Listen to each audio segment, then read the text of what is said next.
We now have room for questions or comments. So if people want to say a bit, put up your Zoom hand. Maybe just to start off, there was a question or comment on the last bit that oil doesn't take, well, it does take labor to get out of the ground, but could you perhaps expand on that in the sense of I took it as well, what is the price of climate change because of oil getting out of the ground? Maybe that's the point, or did you make a different kind of point? And Andrew has his hand up. Yeah, I think it was my question is partly an elaboration of that point. So like Marx really well develops the alienation of labor under capitalism, like us and our labor. But he also kind of mentions the free gifts of nature used by capitalism. And to me, that's like I do ecological macroeconomics right now, like I'm doing a postdoc. So I got lucky to do something interesting related to this for a bit. But there's this alienation that capitalism creates between the production process and humanity entirely, both the capitalist and the worker, from the land and nature. That is not present. That alienation is not present in indigenized systems, be it even feudal systems are very tied to the land. So it's like there's this interesting, like free gifts of nature that cannot be priced necessarily in labor terms. I was wondering if you've thought about that, or maybe you can put it in labor terms. I don't know.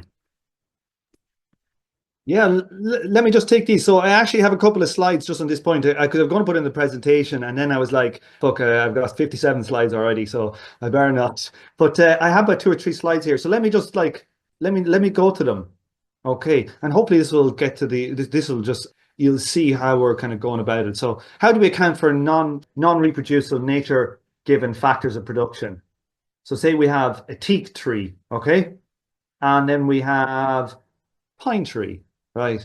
And I want a new table. And, if the labor it takes to like cut the tree and process it is the same for teak and pine, they're both like a tenner or whatever, 10 labor hours. Which am I going to take? I'm going to like get the nice teak tree, I'm say. And what's going to happen is all the teak trees get cut down, right? So it's like this is a basic problem with like what I would call like a pure labor time approach. Okay. Now, what we say is that the way to deal with this is a communist rent. So what you would do is define physical limits. So for example, 10,000 square meters or meters cubed of teak is allowed to be cut down per year. Our scientists have told us what's the regeneration rate, and then there's a political decision, not dissimilar to how they say what is our fish catch limits in capitalism. Okay.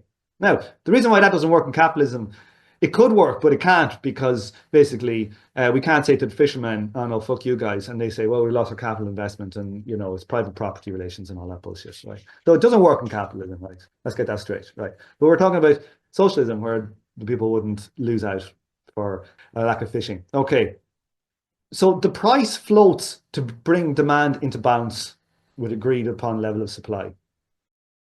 So we have our open system general accounts, our ledger, and every like transaction of people buying teak, buying teak, buying teak, buying teak. And if they're consuming teak above the rate at which we're allowing them to cut it down, the price will spike to reduce demand. And these rents basically go towards funding communal consumption. So in terms of the GIC, what they call it is the FIC, or factor of. So basically your communist tax, this will go to pay it down. So the person who is buying the teak table in this instance and paying twice the price is making a subjective utility decision about themselves, about how much do they want this scarce resource that is teak over a pine table. And that this extra 10 labor hours they pay, that goes into the common funds, and it reduces the amount everybody else has to pay towards the common funds. So if we think about how they discuss the prices in the GIC, we have our fixed inputs, our capital inputs, our labor time. That's the normal, how it is in English, F plus C and L. This is like equivalent to constant capital and variable capital in Marx and Capital. Okay, so we're introducing an extra little term here called R. So the price at the table, what was, say, a half, 0.5 hours, 1 hour, 2 hours of fixed circulating and direct labor inputs. And then there's also 0.75 hours of a rent. I would like to think of it as the price of that table then is 3.5 L and 0.75 R. Now, getting directly to what you were talking about, Andrew, here's like Marx's quote: "The two sources from which all wealth springs, the earth and the worker." Marx actually mentions it like on page 1 of Capital, as far as I'm aware. So it's not like it's an aside from Marx. It's like it's page 1 about this distinction.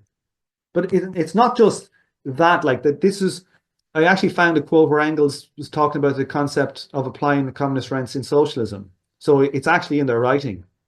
So let's read it here. In the same way, the abolition of property and land is not the abolition of ground rent, but its transfer, if in a modified form, to society. The actual seizure of all the instruments of labour by the working people, therefore, does not at all preclude the retention of rent relations. So this is Engels explicitly saying that it's not a pure labour time that they're imagining. They're imagining also rents. And if you think about it from an ecological point of view, this is how we kind of tie the natural aspect of resources to the labor human kind of aspect.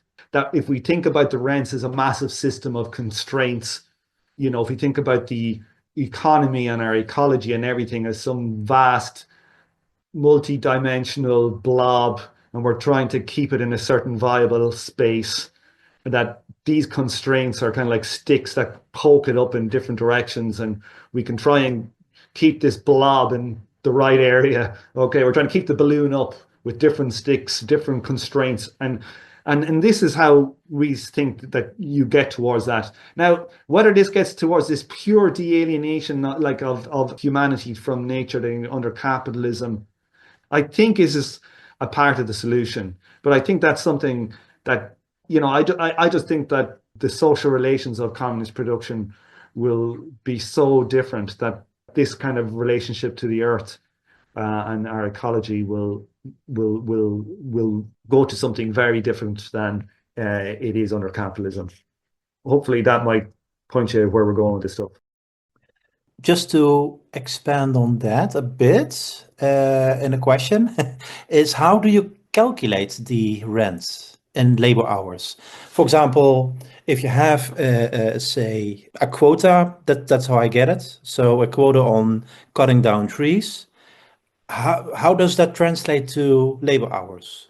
How do you calculate that? So, it's like a floating price.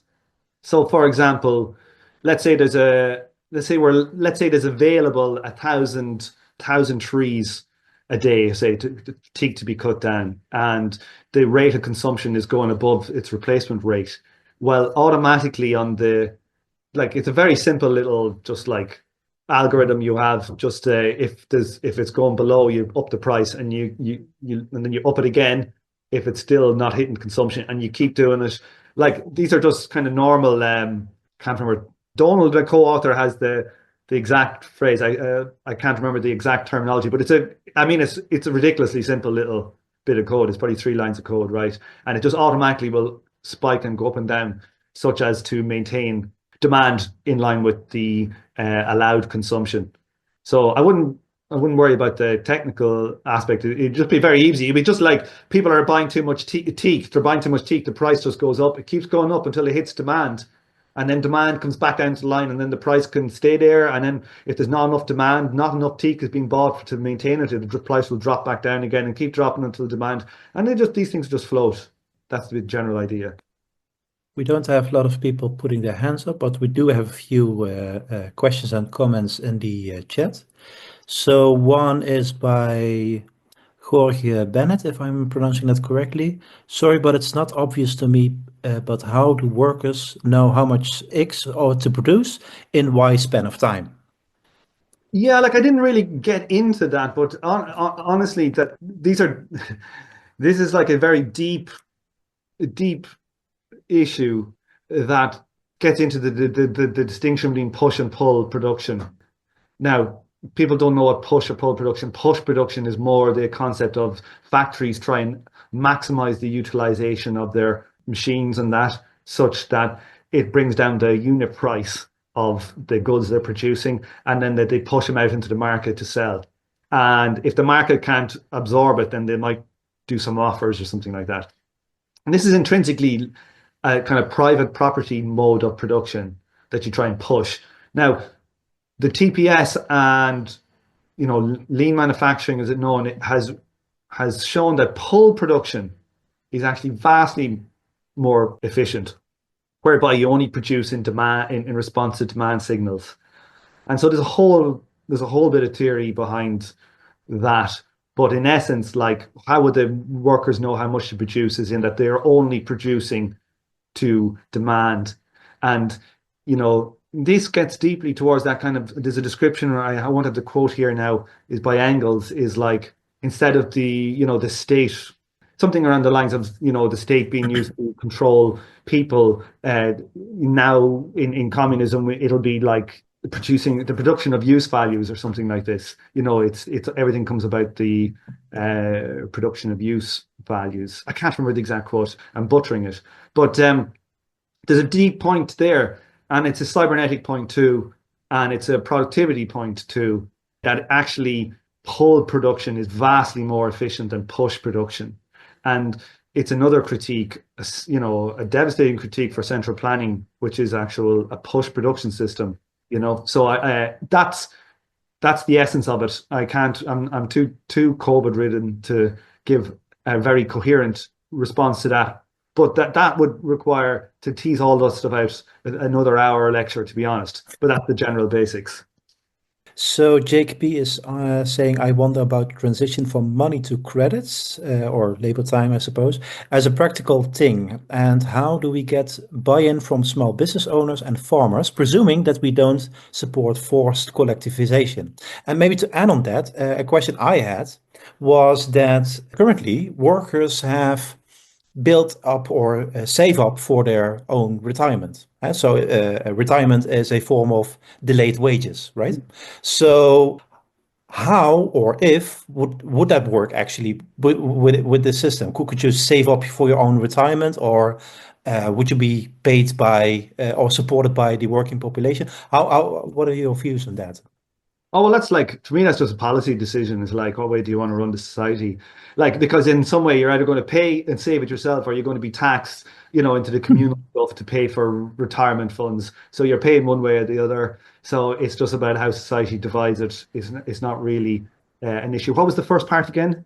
That was the question, or the comment by Jake, was that how would we get the support from small business owners, and how could we switch from money to a labor time economy?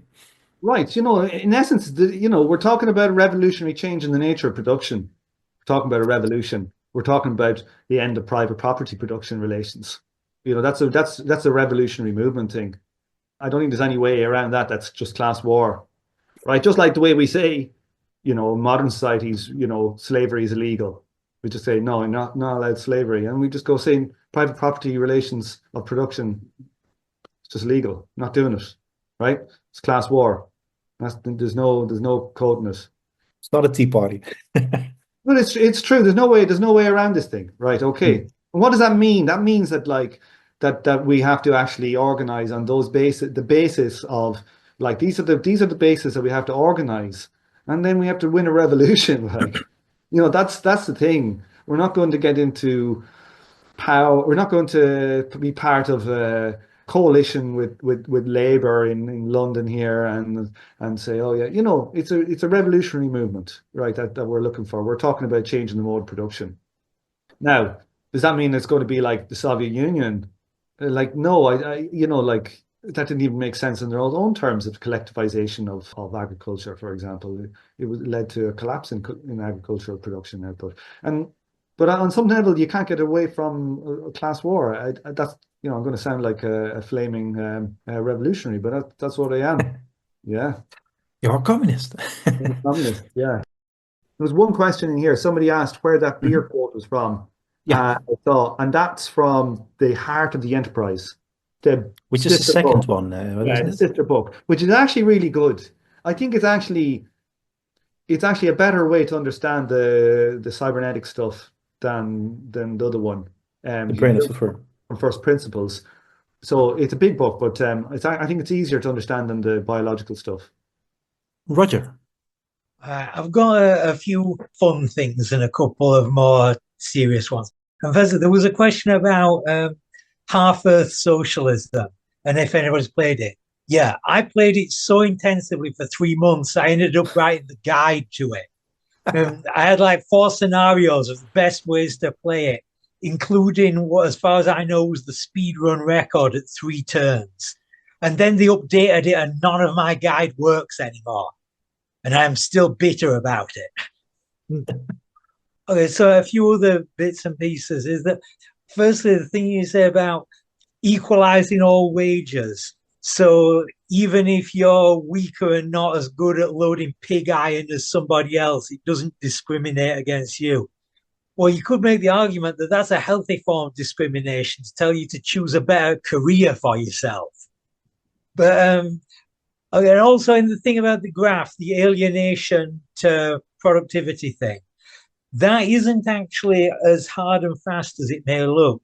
There was an American management professor whose name I don't remember now, but actually wrote about scientific management, Taylorism and Fordism in the communist countries.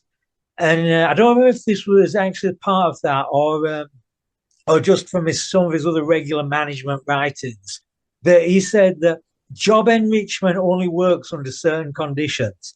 That like it's one thing if you're talking like the really high level, you take somebody, you say you want their help designing the new acid dewatering plant or whatever, and they have to learn all about like pipes and valves and all sorts of interesting technical stuff.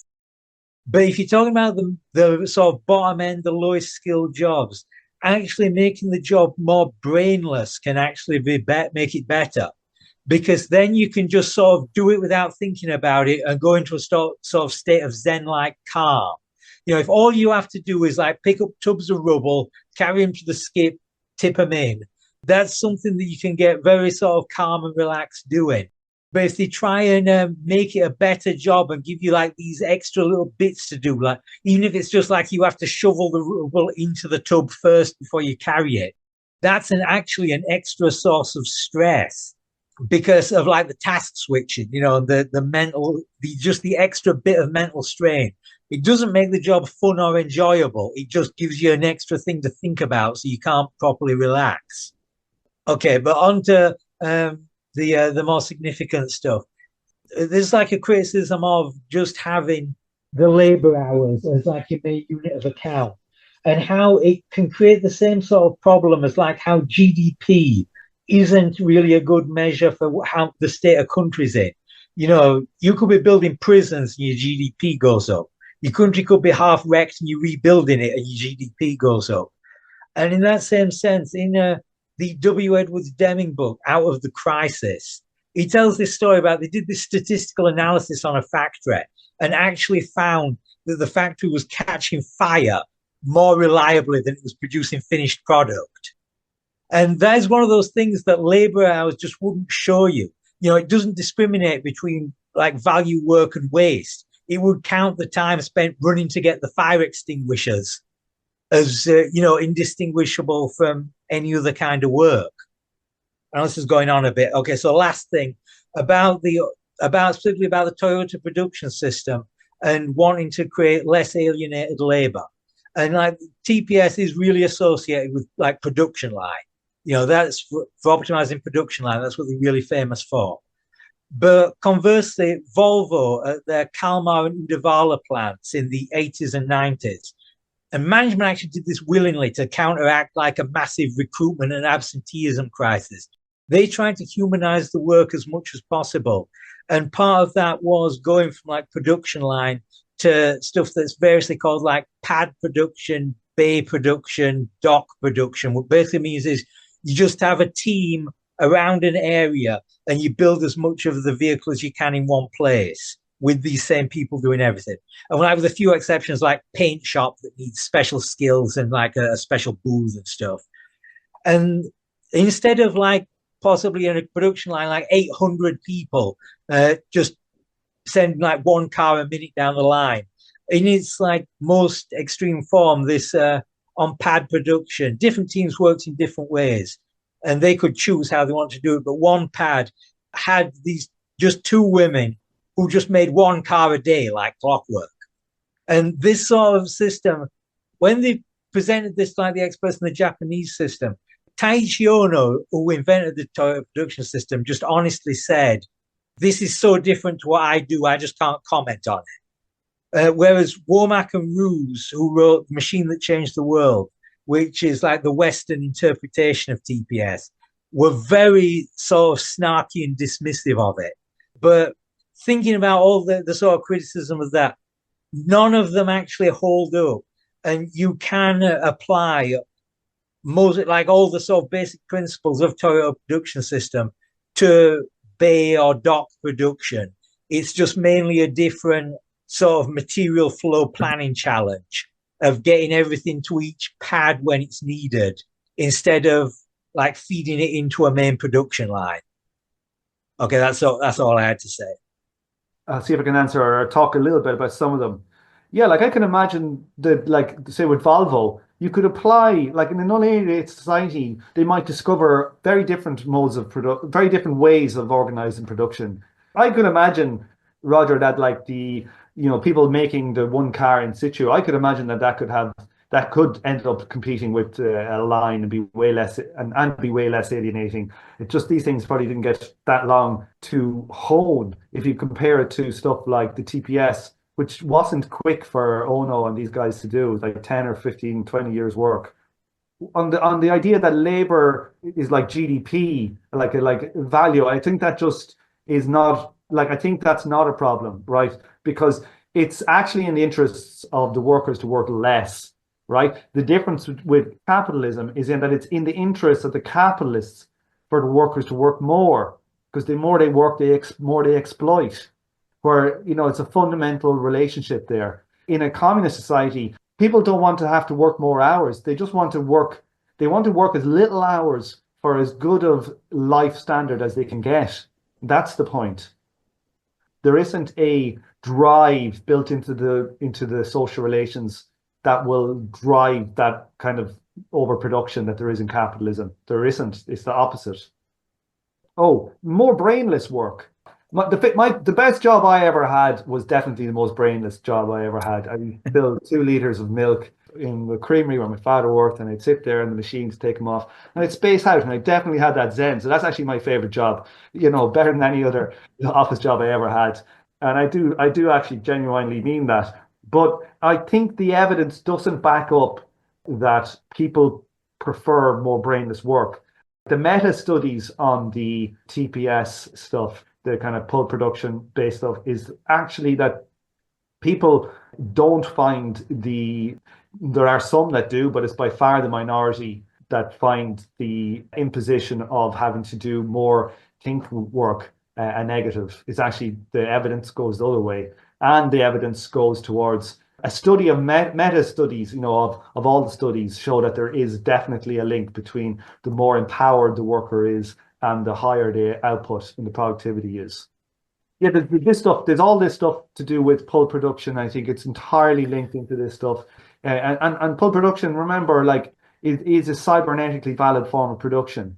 It's a system of production that's inherently built upon algorithmic loops and self-organization of individuals. So I don't know how much people know about it, but like Kanban, the Kanban system is literally just, they're like black box loops that have algorithmics between each other, and their interaction of the algorithmics causes the internal black box to self-organize production. And it's basically, the TPS is basically, how do you try and build a type of a viable or a production system cybernetically?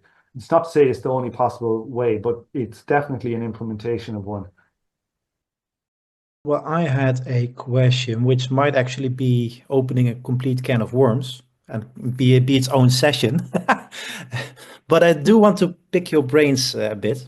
And that is, I mean, this is all sounding great, but how do we get from here to there, from a capitalist economy to a socialist economy? And of course, we are all revolutionary or communists, and we want to overthrow the old society, etc. But what I'm thinking about is the historical parallel between this and proto-capitalism growing inside feudalism. you know? So how can we have our own proto-communist economics growing within capitalism? Can we right in the here and now already experiment with worker cooperatives, for example, or index maybe labor hours? There are some ideas that we can discuss about that, but is it a viable model to grow this movement organically in that sense?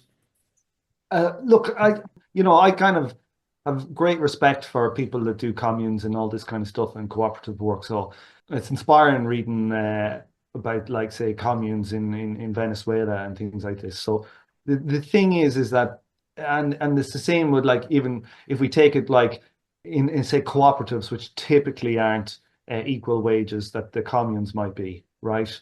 Obviously, I prefer cooperative to, say, capitalist relations. But if you look at the case of co-ops, they don't get into heavy industry production. Maybe people say Mondragon do, a tiny bit, but capital won't flow to these types of production. And even if we had our own commune system and everything, to get our hands on capital, you're at a huge disadvantage. And you're interacting against capital, who will have access to capital to be more productive, and they'll probably outcompete you in comparison to them. So is there much to learn from it? I don't think there's that much to learn from it. I would say, like, if I was to say, where is worth our putting our efforts, I would say are putting our efforts into theoretical understanding of the nature of socialism, and maybe we're even too early to put our efforts into building orgs, to be honest with you. We're probably getting close to it. That's my point of view. That's where I put my effort. And maybe it's just because I'm a nerd, right? Good chance that's why I see that. But I would think, like, there isn't much point in fighting for a revolution. You're asking people to go out and, like, risk their lives essentially against capital if you don't know what you're actually want to do. Okay, I find like we need to figure out what the hell we're saying first. With respect to how we get there, all I will say, well, we kind of have an idea for a second book, but Jesus, hard enough to write the first one, right? But the second book was more one on strategy from a cybernetic point of view, to be honest with you. And what I would say is that at a very fundamental level, our understanding our political strategy has to be informed by cybernetic principles, right? And game theoretic principles. Okay, there's a huge amount of emphasis put on strategy, on politics, about this person said this once and they could have made this decision, and it's largely wrong. Okay, I think that if you were to look at the problems of, like, the revolutions and all that, I would say that it's like not an understanding of what they wanted to put in place, and not having the class forces to do it. That's the problem, right? And if we take the alienation and viable system stuff seriously, what does it tell us? It tells us that revolutionary organizations have to be non-alienating, right? Right? And that's a kind of a fundamental thing too. So what should people be thinking about it? Honestly, I think people should be doing things like playing backgammon, right? And chess and poker and stuff like that, and studying game theory.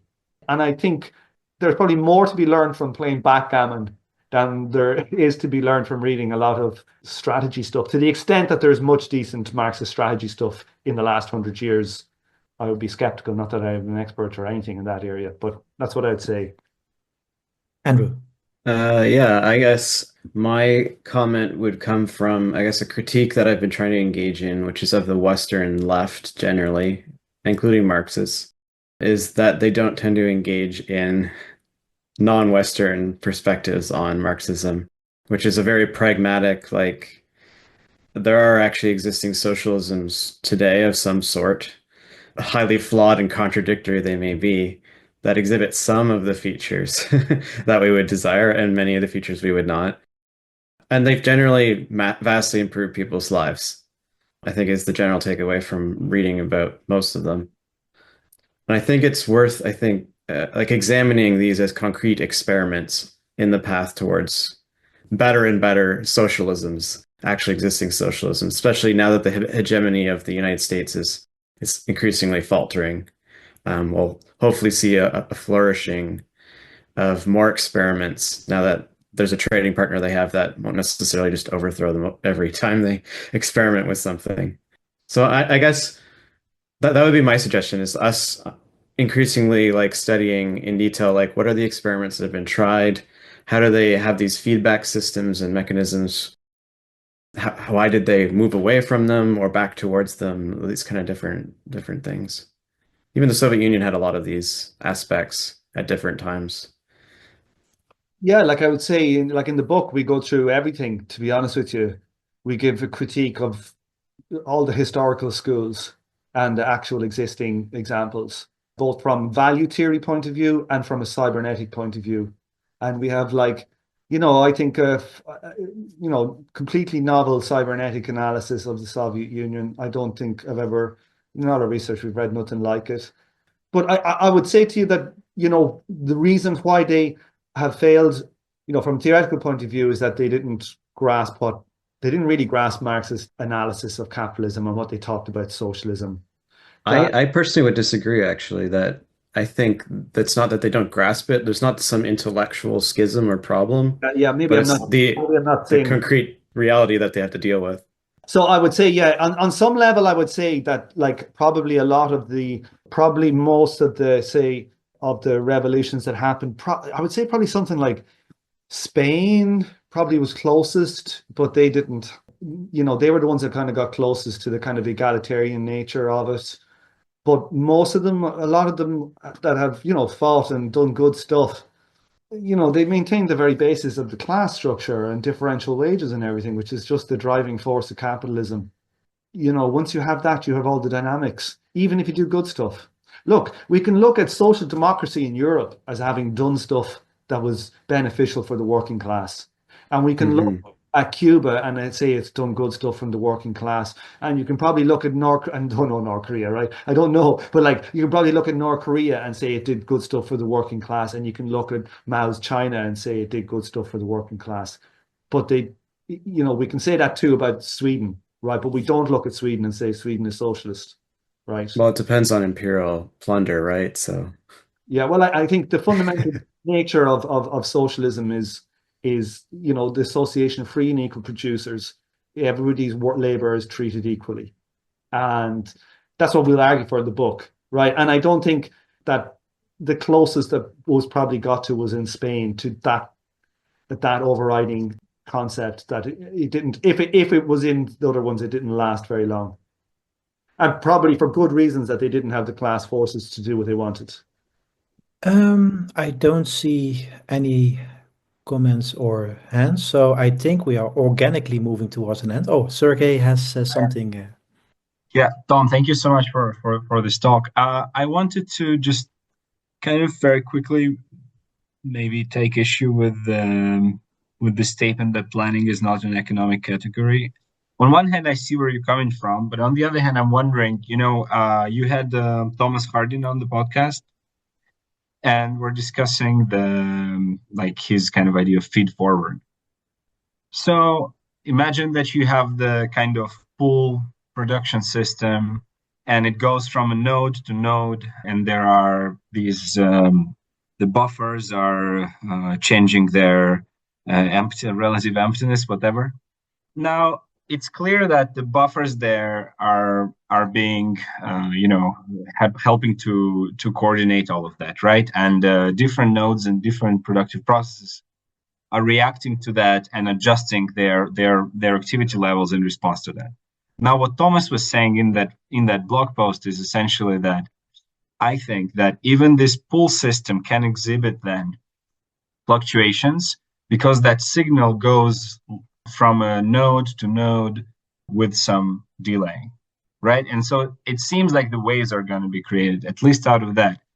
But if there is the feed forward component, which is that a node actually can predict what will happen, any given node can kind of has a model of the whole process and can see that the wave of higher demand is coming its way, then it can, if I'm not mistaken, can basically, in a way, pre-plan for that.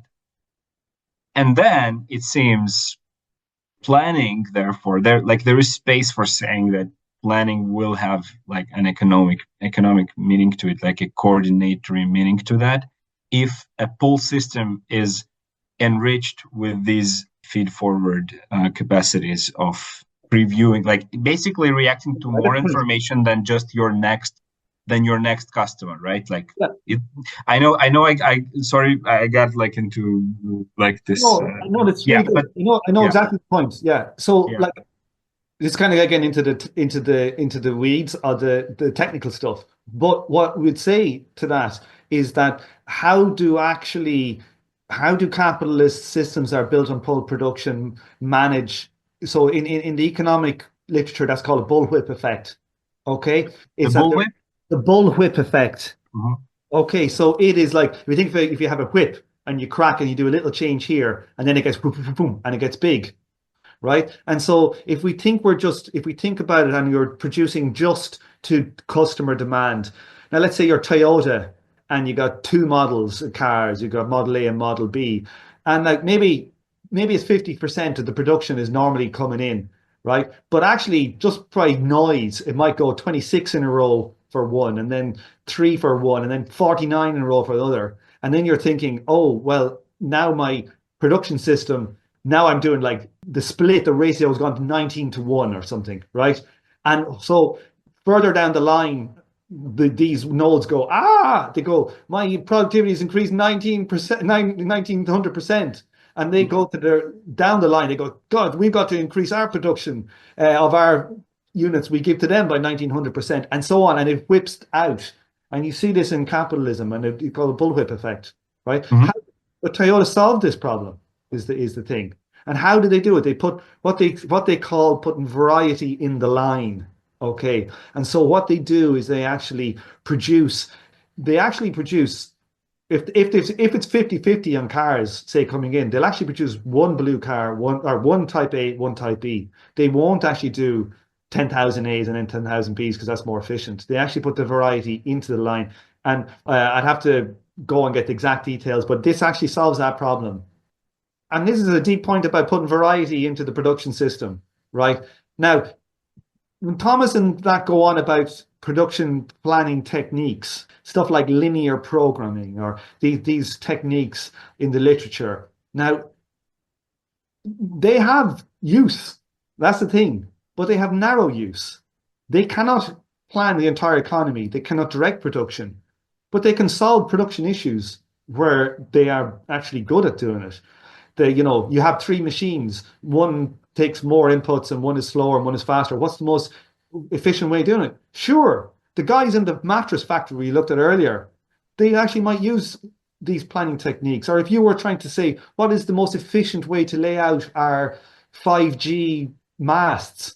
And you go, yeah, you can use these, complex algorithms to figure out these things. But that's a very, very different thing than production. We have Walmart socialism or whatever, what it was called. The Walmart, whatever it was. What was it called? The People's Republic of Walmart. People's Republic. Great title for a book, a brilliant title. And they say, oh, look, they're doing it in capitalism, but they're not doing it in capitalism. I tell you where I've worked in telecoms, I've worked in banking, I've worked in agriculture, I've worked in retail, I've worked in IT, I've worked in loads of different stuff. I know loads of people have worked in loads of different ones. They never use them. Where do they use them? They use them in solving problems that are essentially traveling salesman problems. They use it in stuff that are essentially logistics. Retail is not production, right? Retail is largely a logistics problem. That's where Walmart uses these things. That's where DHL uses these techniques. This is where they're actually used. Okay, that's where these things apply, right? But there's no way that there is an algorithm sorting out, the design of microchips or how to cut sandwiches. This is a nonsense, right? That's not to say they don't have a role. But like to the point, the strong point is that the TPS have solved the problem about whiplash, bullwhip effect. They explicitly talk about it. What they did is they reduced, so they would have die presses. They'd have a press that would be used for, say, molding a certain piece of metal, right? And the setup of that die press Roger knows loads, and Roger was talking earlier, knows loads about this stuff. Like it used to take them like sometimes, you know, a day or something to change over this die press, right? So they'd have to produce a whole load. They'd have to produce 1 day's worth, or they'd produce loads of them, and then it'd take them a day to change this, and then they'd produce them. They got that down from like, you know, in about, I don't know how many years, but they got it down from like over a day to like 45 seconds. So they could switch between each car, and it solved their problem. And also the work of Seddon, who's applied, which people should all read. He's a British management consultant called John Seddon. Roger put me onto him. The guy is amazing. He has these books called Command and Control or Beyond Command and Control. There's a couple of books. He's got a good few other ones as well. But they put variety into for services, they put variety into the line. So if you think a service industry, like say a call center, they could get calls on anything, man. They could have like infinite variety, you know? And how do you plan for it? And what they do is they put variety in. So when the customers that they are met, basically as soon as possible, they're met with a system that's able to match the variety of the input, right? Like the person who's trying to cross the road, get to the other side, they put variety into the line. And this is a deep, deep, deep point. And putting variety into the line, if you think about it in worker terms, it's about putting unalienated labor into production at all points. You know, these are, I think, very fundamental issues. Yeah, I wanted to respond to what Oliver was saying in the chat. So he is saying, what's the motivation for workers to produce efficiently? So that's essentially the productivity question, which I've given a lot of thought about myself. But the essence of the matter is that within capitalism, of course, productivity, there's an incentive to become more productive, because more productivity means that you have an edge on other companies, so you compete them out of business and you become a monopoly, etc. You can sell more stuff, blah blah blah. But in communism, it has a different meaning in the sense when workers are in control and the average labor time for product decreases, or in other words, productivity increases. That does mean that you have the option, and that is again a political question as well, but you have the option to lower your average working week. So, for example, go back from, I think actually, if we have the revolution, we can easily implement a 32-hour working week pretty quickly, but then lower it further towards 28 hours or 24 hours or whatever it may be. And at some point, you get into the qualitative difference between work as work and work as part of your own life. So work is no longer a distinct thing.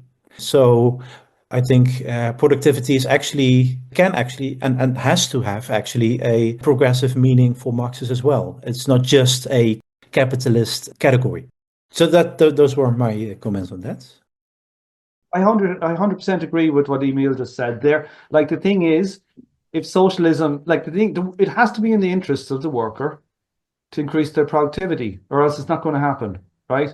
And if socialism is not able to be a system in which workers have a self-interest increasing their productivity, it's not a mode of production, because it'll just get outcompeted by capitalism. And so it has to be, like if you read Marx and Engels, they're constantly going how it'll be way more productive than capitalism. That's why they talk constantly about fetters. There are so many fetters in capitalist production that we're reasonably kind of blind to. So 100%. And we have a load of stuff in the book about this. And there's some very deep things to get into. But again, these would all be separate lectures and my voice would be completely gone. But yeah, 100%. It has to be from the workers. It has to have a self-interest in it. It has to be in the interest of the workers. The thing is, workers don't need to be told to increase their own productivity, because if they do need to be told, what is it? It's a fucking alienated society, and it's not socialism. So we got to get rid of that concept of the workers have to. I can understand why in the Soviet bloc and stuff like that, why they would need to be told, because the work was alienated, just like it is in capitalism. That's the point.